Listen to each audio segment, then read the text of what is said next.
Council President Van Rompuy said this won't be a make or break summit, but what are some of the pressing concerns that EU leaders have to address? Well, there are very immediate issues they need to discuss.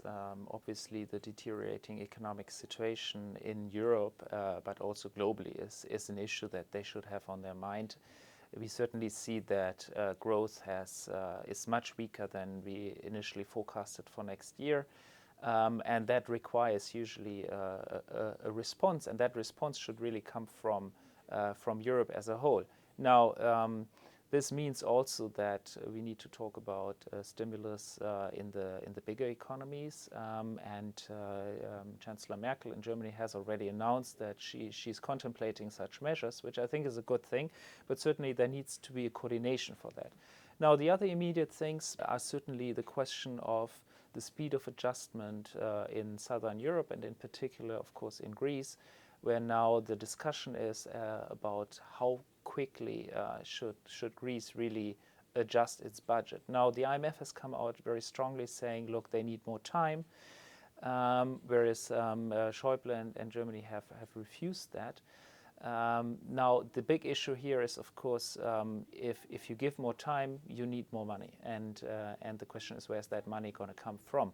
Now, I note that Greece only pays back to Europe as of 2020, whereas the IMF repayment schedule starts much earlier. So one option may then be to ask from the IMF to also postpone the repayment schedule. I mean, that would be something immediate.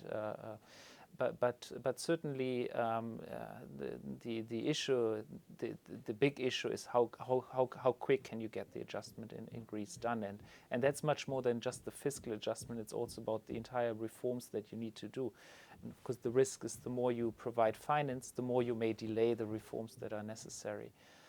So it's a very difficult question. Now, the other elephant in the room is Spain, obviously. And I'm sure they will discuss whether Spain should enter a formal program beyond the one that has been agreed already, which is the banking, or that is discussed already, which is the banking package. So should they have more?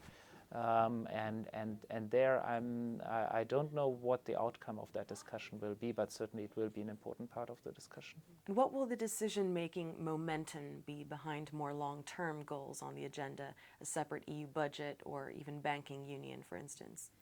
Well, I think Herman van Rompuy in his consultation paper has raised all these issues, and the issues are really broad and are certainly an agenda that goes beyond the next weeks, beyond Christmas. It goes, I think it will be a reform process that will last several years. One of the big topics which is raised is own resources, so essentially a Eurozone budget. Now, why do we need a Eurozone budget? I'm convinced we need some degree of a Eurozone budget. We need it to back up the banking union in case of major shocks. But we also need it as a stabilization tool, both for the aggregate, so if the euro area economy as a whole is deteriorating, but also for specific countries. So if the economic situation in specific countries deteriorates, what we have learned from the crisis is that national stabilization alone is not sufficient, because the market starts punishing you for that. So in other words, this is a major topic, the Eurozone budget, and I think we need to make progress on that, and starting a discussion process on that, I think will be one goal of the next summit. Now, the more, the other broader issues are, of course, once you start this, you have to talk about the political foundations of a Eurozone budget, perhaps a more technical discussion about the elements of the banking union, which we will have.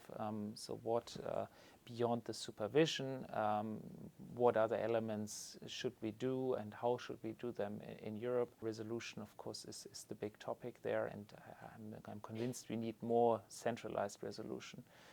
On the supervision, I think the big debate for the heads of state will be about the inclusion of the pre-ins, so the countries that are not yet in the euro area, but that want to join. And so for these countries, the current mechanism as it is proposed based on Article 127(6) is really a serious handicap, because essentially it prevents them from having a direct voice. So Poland has already said it would not join this mechanism because it would not be able to influence the decision-making process at the ECB. So a smart solution to that would be really something worthwhile discussing.